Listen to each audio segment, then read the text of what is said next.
నమస్తే, welcome to prime time edition. నేను Shivani. Bulletin ముందుగా హెడ్లైన్స్ చూద్దాం. తెలుగు రాష్ట్రాల్లో ముగిసిన ఎన్నికల ప్రచారం, మూగబోయిన మైక్లు.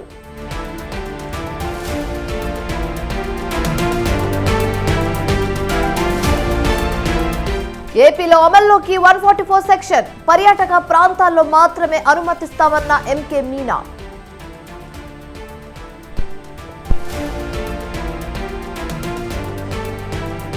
తనిఖీల్లో ఇప్పటి వరకు 320 కోట్లు స్వాధీనం, 8,000 కేసులు నమోదు చేశామన్న వికాస్ రాజ్.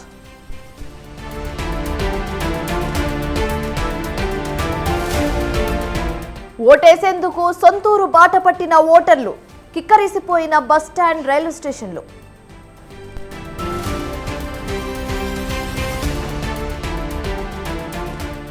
ఆఫ్ఘనిస్తాన్లో భారీ వరదలు, 200 మందికి పైగా మృతి, పలువురు గల్లంతు.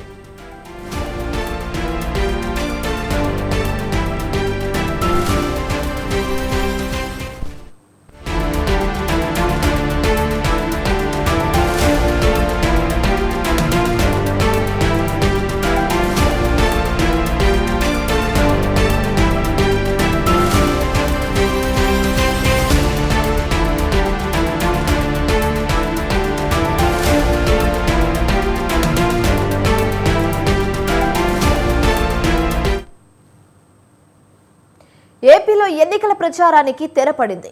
రాష్ట్రంలోని 175 నియోజకవర్గాల్లో సాయంత్రం 6 గంటల ప్రచారం ముగిసింది. 2 నెలలకు పైగా ప్రచారంలో దూసుకెళ్లిన అభ్యర్థుల మైక్లు ప్రస్తుతం మూగబోయాయి. ఇక ప్రచార పర్వం ముగియడంతో ఎన్నికల కమిషన్ ఆంక్షలు అమల్లోకి వచ్చాయి. ఎన్నికల ప్రచారం ముగిసిన వెంటనే 144 సెక్షన్ అమల్లోకి వచ్చింది.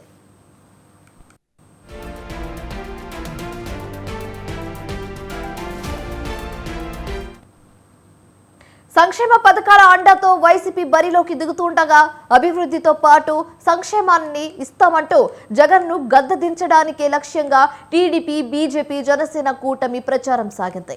కూటమి తరఫున చంద్రబాబు నాయుడు, పవన్ కళ్యాణ్, మోదీ, అమిత్ షా ప్రచారం చేశారు.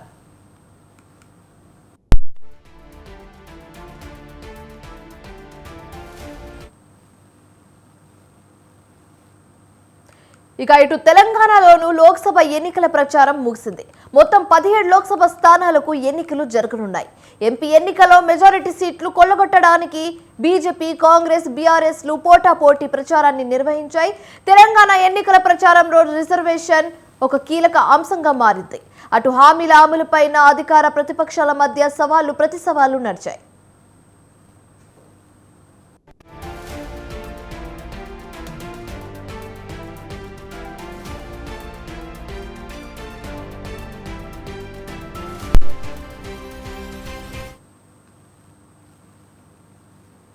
పైసల పంచాయతీ, నేతల అలకలు ఆదిలాబాద్ జిల్లా పాలిటిక్స్ లో హాట్ టాపిక్ గా మారాయి. నగదు పంపకాల వ్యవహారంతో నేతల మధ్య చిచ్చు రాజుకోవడం, ఆ మాత్రం ఖర్చైనా ఇవ్వరా అంటూ కార్యకర్తలు సైతం కన్నేరా చేయడం ప్రస్తుతం రాజకీయ వర్గాల్లో చర్చకు దారితీశాయి.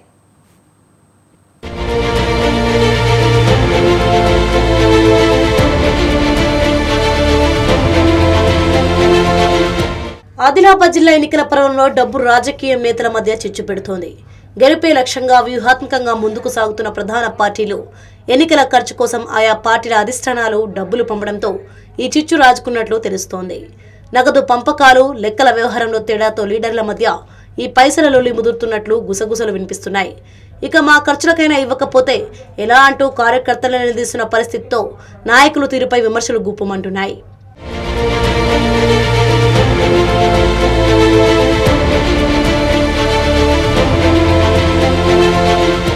ప్రధాన పార్టీల నుంచి సుమారు 14 నుంచి 15 కోట్లు అధిష్టానం పంపినట్లు టాక్ నడుస్తోంది. ఈ లెక్కన ఒక్కో నియోజకవర్గానికి 2 కోట్ల చొప్పున నగదు పంపకాలు జరగాలి. కానీ కేవలం నియోజకవర్గానికి 10 నుంచి 15 లక్షల చొప్పున మాత్రమే పంపిణీ చేసి మిగిలిన డబ్బంతా నొక్కేసే ప్రయత్నంలో ఉన్నారట జిల్లా అగ్రనేతలు. దీంతో డబ్బులు సరిపోవడం లేదంటూ నియోజకవర్గంలోని నాయకుల మధ్య సైలెంట్ వార్ నడుస్తున్నట్లు తెలుస్తోంది. ఇక నామినేషన్ వేసిన నాటి ఇప్పటి వరకు తమ ఖర్చులకైనా డబ్బులు ఇవ్వలేదని కార్యకర్తలు సైతం నేతల తీరుపై గుర్రుగా ఉన్నట్లు సమాచారం. ఇదే విషయాన్ని కొందరు నిలదీయడంతో నియోజకవర్గం ఖర్చుల పేరిట ఎంతో కొంత చేతిలో పెట్టి వారి కోపాన్ని చల్లార్చే ప్రయత్నం చేస్తున్నారట నేతలు.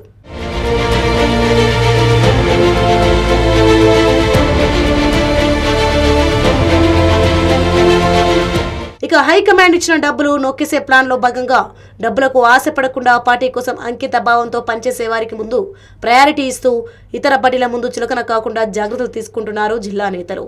ఆయా పార్టీలకు అనుకూలంగా ఉండి తమకు అంతగా నమ్మకం లేని కార్యకర్తలకు మాత్రం ఖర్చుల పేరుతో కొంత చేతిలో పెట్టి సర్ది చెబుతూ తమ ఆధీనంలో ఉండేలా అగ్రనేతలు వ్యవహరిస్తున్నారన్న విమర్శలు వినిపిస్తున్నాయి. అయితే ప్రస్తుత రాజకీయాలు మనీ మైండ్తో నడుస్తున్నాయి కాబట్టి నేతలు డబ్బులు నొక్కేసే ప్రయత్నం చేసినా, అభ్యర్థులు పిసినారితనం చూపించినా ఆ ప్రభావం గెలుపోటములపై ఎఫెక్ట్ చూపుతుందంటున్నారు రాజకీయ నిపుణులు.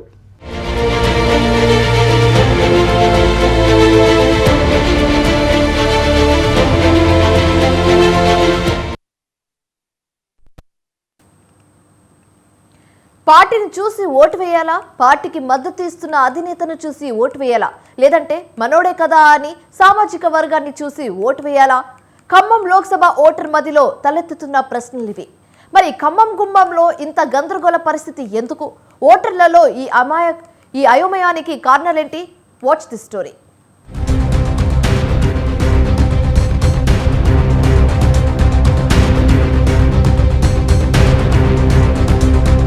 ఏ అభ్యర్థికి ఓటు వేయాలన్న సందిగ్ధంతో ఖమ్మం గుమ్మంలో ఓటర్లు డైలమాలో పడ్డారు. ఎంపీ ఎన్నికల వేళ తొలిసారి సంకటస్థితిని ఎదుర్కొంటున్నారు. రాష్ట్ర వ్యాప్తంగా కాంగ్రెస్ హవాతో అధికార పార్టీకి అనుకూలంగా పవనాలు వీస్తుంటే, మరోపక్క హిందూ సెంటిమెంట్తో పలుచోట్ల బీజేపీ జోరు కొనసాగుతుంది. ఇక అసెంబ్లీ ఎన్నికల్లో ఓటమి కారణంగా డేలాపడ్డ బీఆర్ఎస్కు అంతంత మాత్రంగానే సపోర్ట్ ఉన్నట్లు తెలుస్తుంది. ఇక ఇలాంటి పరిస్థితుల మధ్య ఖమ్మం ఇలాకాలో సుమారు 2,15,000 మంది ఉన్న కమ్మలు ఎవరి వైపు కాపు కాయాలన్న దానిపై ఎటు తేల్చుకోలేకపోతున్నారు.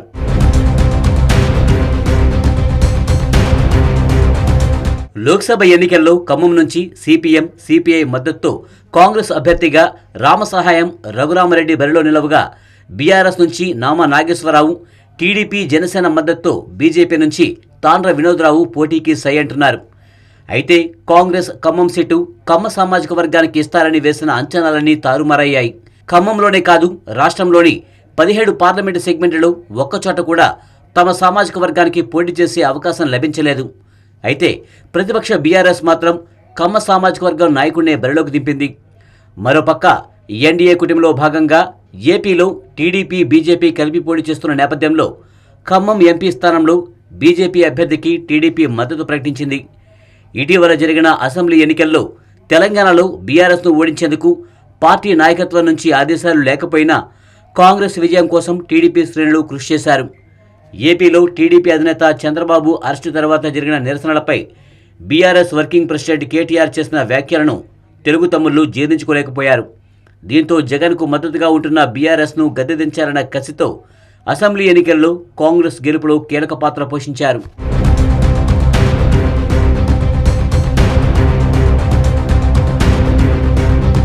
ఇక ఆనాటి అసెంబ్లీ ఎన్నికలకు, ప్రస్తుత పార్లమెంట్ ఎలక్షన్స్కు పరిస్థితి పూర్తిగా మారింది. కేంద్రంలో ఇండియా కూటమికి వ్యతిరేక కూటమి అయిన ఎన్డీఏలో జనసేనతో పాటు టీడీపీ కూడా చేరింది.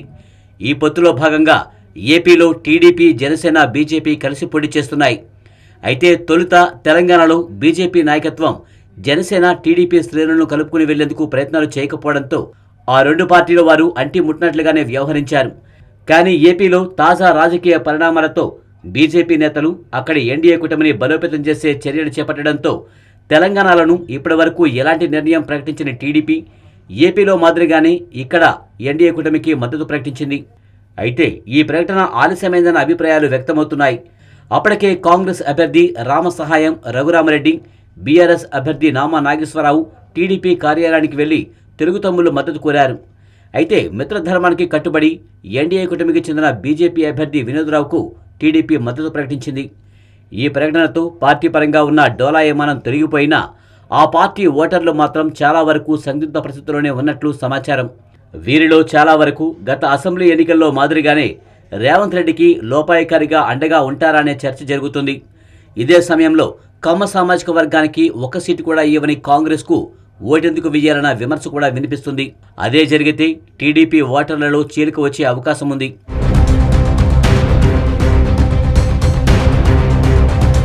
ఇక బీఆర్ఎస్ అభ్యర్థి నామా నాగేశ్వరరావు కమ్మ సామాజిక వర్గ నేత కావడంతో కొందరు ఆ సామాజిక వర్గం నుంచి సోషల్ మీడియా వేదికగా మద్దతు ప్రకటిస్తున్నారు. నెట్టింట పోస్టులతో ఓటర్లను ఆకర్షించే ప్రయత్నాలు చేస్తున్నారు. ఈ సందర్భంగా ఇటీవల ఓ కమ్మ సంఘం నాయకుడు తాము కాంగ్రెస్కు మద్దతు తెలుపుతున్నట్లు ప్రకటించడంతో అతనిపై పలువురు కమ్మ నేతలు ఫైర్ అయ్యారు. తన ప్రకటనను ఖండించారు. అయితే ఇదే సమయంలో ఏపీలో మళ్లీ జగన్ ప్రభుత్వమే అధికారంలోనికి వస్తుందని బీఆర్ఎస్ అధినేత కేసీఆర్ ఇటీవల చేసిన ప్రకటనతో నామాకు సానుకూలంగా ఉన్న టీడీపీలోని కొందరు ఓటర్లు మళ్లీ వ్యతిరేకులుగా మారారనే ప్రచారం జరుగుతుంది.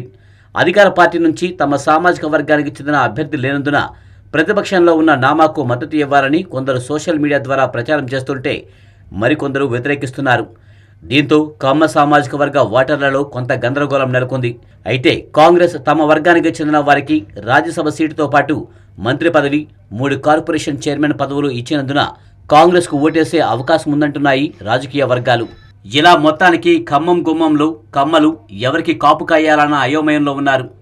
మరి ఎన్డీఏతో పొత్తుతో కాంగ్రెస్కు వ్యతిరేకంగా వ్యవహరిస్తారా?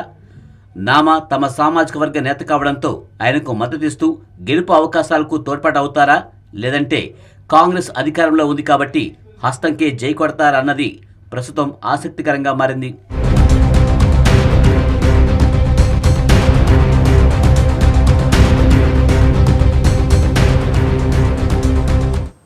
ప్రచారం పర్వం ముగియడంతో పోల్ మేనేజ్మెంట్ పై ఫోకస్ పెట్టాయి రాజకీయ పార్టీలు. క్షేత్రస్థాయిలో ఓటర్ నాడి తెలుసుకోవడం, అసంతృప్తిగా ఉన్న వారిని తమ వైపు తిప్పుకోవడం పోల్ మేనేజ్మెంట్ ప్రక్రియలో ప్రధాన పాత్ర. ఇక్కడ విఫలమైతే ఫలితాలు తారుమారే. అందుకే పోలింగ్ కు ముందు మిగిలి ఉన్న ఈ కాస్త సమయంలో పోల్ మేనేజ్మెంట్ పార్టీలన్నిటికీ అత్యంత కీలకం. మరి పోల్ మేనేజ్మెంట్ ఎలా చేస్తారు, పార్టీల వ్యూహాలేంటి ఓసారి చూద్దాం.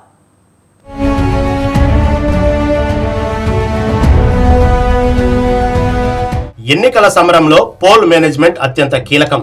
అందుకే ఓవైపు ప్రచారంలో దూసుకెళ్తూనే పోల్ మేనేజ్మెంట్ పై దృష్టి సారించిన నేతలు ఇప్పుడు ప్రచార పర్వం ముగియటంతో ఫోకస్ అంతా పోల్ మేనేజ్ పైనే పెట్టారు. ఎందుకంటే ఇక్కడ కాని విఫలమైతే ఫలితాలు తారుమారయ్యే అవకాశం ఉంది. అందుకే ప్రధాన పార్టీలన్నీ ఈ పనిలోనే మునిగిపోయాయి. అయితే ఈ ప్రక్రియ కోసం పార్టీ నేతలు ఒక్కో స్ట్రాటజీని ఫాలో అవుతారు. ఓటర్లను ఏ, బి, సి అని 3 వర్గాలుగా విభజించి ఓటర్లు ఎవరి వైపు ఉన్నారన్న అంచనాకు వస్తుంటారు. పార్టీ నేతల కుటుంబాలు, వారి బంధువులు, సన్నిహితులు, అలాగే పార్టీ సానుభూతిపరులు, పార్టీ మద్దతుదారులను ఏ కేటగిరీలో లెక్కిస్తారు. ఇక ఏ పార్టీకి సంబంధం లేని తటస్థ ఓటర్లను బి కేటగిరీలో లెక్కిస్తారు. వీరికి రాజకీయ పార్టీలతో ఎలాంటి సంబంధం ఉండదు. అయితే వీళ్ళ ఓట్లే చాలా కీలకం. వీళ్ళు పార్టీకి ఓటేస్తే ఆ పార్టీదే విజయం. అదేవిధంగా అధికార పార్టీపై వ్యతిరేకతతో ఉన్నవారు సి కేటగిరీలో ఉంటారు. ఇందులో ఇతర పార్టీల మద్దతుదారులు, పార్టీ తీరు లేదా స్థానిక నేతల వల్ల అసంతృప్తితో వ్యతిరేకంగా ఉన్నవారు ఉంటారు. ఇక ఏ కేటగిరీ ఓటర్లపై పూర్తి భరోసాతో ఉన్న నేతలు బి-సి కేటగిరీలపై ప్రధానంగా దృష్టి సారిస్తారు. వీరి అసంతృప్తికి, వ్యతిరేకతకు కారణాలేంటో తెలుసుకుని వారిని తమ వైపుకి తిప్పుకునే వ్యూహంలో ఉంటారు. ఈ నేపథ్యంలోనే ఈ వర్గాల వారిని 2-3 విడతలుగా కలవటం ద్వారా తటస్థ ఓటర్లు, ప్రత్యర్థి పార్టీలకు చెందిన ఓటర్లను కూడా తమకు అనుకూలంగా మార్చుకునే అవకాశాలు ఉంటాయన్న భావనలో ఉంటారు. ఇక ఎన్నికల రణరంగంలో ఒక్క ఓటు కూడా కీలకమే. ఈ నేపథ్యంలోనే బూత్ల వారీగా ఇన్ఛార్జీలను, కో ఇన్ఛార్జీలను నియమించుకుని వారితో నిత్యం టచ్లో ఉండేలా ఏర్పాట్లను చేస్తుంటారు పార్టీ నేతలు. గ్రౌండ్లోని పరిస్థితులపై ఎప్పటికప్పుడు ఆరా తీస్తూ ఓటర్లంతా తమకు ఓటు వేసేలా బూత్ ఇన్ఛార్జీలకు దిశానిర్దేశం చేస్తారు. బూత్ కమిటీ ఇన్ఛార్జీలు, సభ్యులు ఓటర్లను పోలింగ్ కేంద్రాలకు రప్పించే చర్యలు చేపడతారు. దూర ప్రాంతాల్లో ఉన్న వారితో కూడా క్షేత్రస్థాయిలోని నేతలు సంప్రదింపులు జరుపుతారు.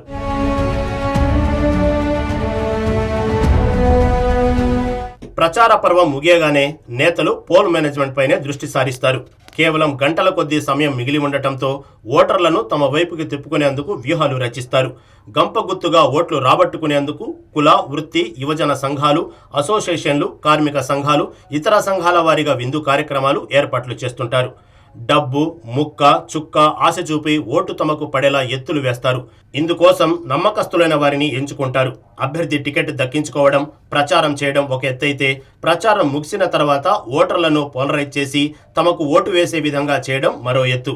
అందుకే మిగిలిన కొద్ది సమయంలో పోల్ మేనేజ్మెంట్ పై దృష్టి సారిస్తారు.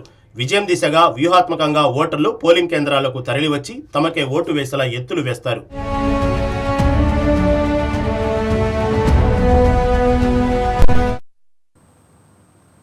పార్లమెంట్ అసెంబ్లీ నియోజకవర్గాల్లో పోలింగ్ సందర్భంగా ఓటేసేందుకు తరలి వస్తున్న వారి వాహనాలు బారులు తీరాయి. ఎన్టీఆర్ జిల్లా జగ్గయ్యపేట మండలం గరికెపాడు చెక్పోస్ట్ వద్ద హైదరాబాద్ నుండి గ్రామాలకి తరలి వెళ్తున్న వాహనదారులు బారులు తీరారు.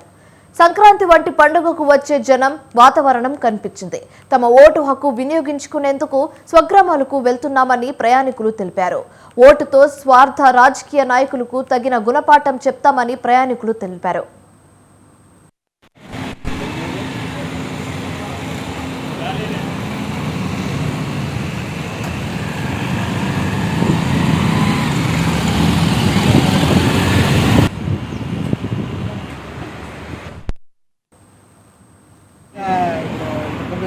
చంద్రబాబు ఇక్కడ డెవలప్ చేసే బట్టి ఏమైనా వచ్చిద్దామని అనుకుంటున్నాం.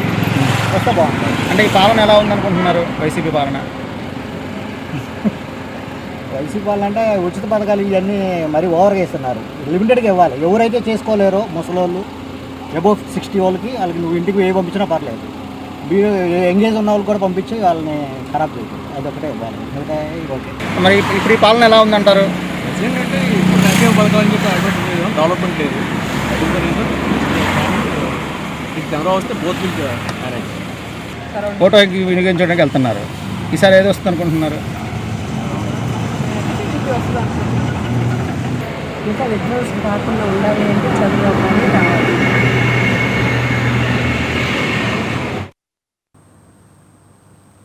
సోమవారం నాటి లోక్సభ ఎన్నికలకు ములుగు జిల్లా పోలీస్ యంత్రాంగం సర్వసన్నద్ధంగా ఉందని జిల్లా ఎస్పీ డాక్టర్ సబరీష్ తెలిపారు. మావోయిస్ట్ ప్రభావిత పోలింగ్ కేంద్రాలలో పటిష్ట భద్రత ఏర్పాటు చేశామన్నారు. ఎన్నికల బందోబస్తుకు వచ్చిన పోలీసులకు ఎస్పీ బ్రీఫింగ్ ఇచ్చారు. సిబ్బందికి ఖచ్చితమైన సూచనలు ఇచ్చి ఉల్లంఘిస్తే కఠిన చర్యలు తప్పవని హెచ్చరించారు. పోలీసులు ఎవరు డ్యూటీ పాయింట్లు వదిలిపెట్టకుండా తెలిపారు. ఎన్నికల నియమావళి పట్ల ఖచ్చితమైన సూచనలు చేశారు జిల్లా ఎస్పీ డాక్టర్ సబరీష్.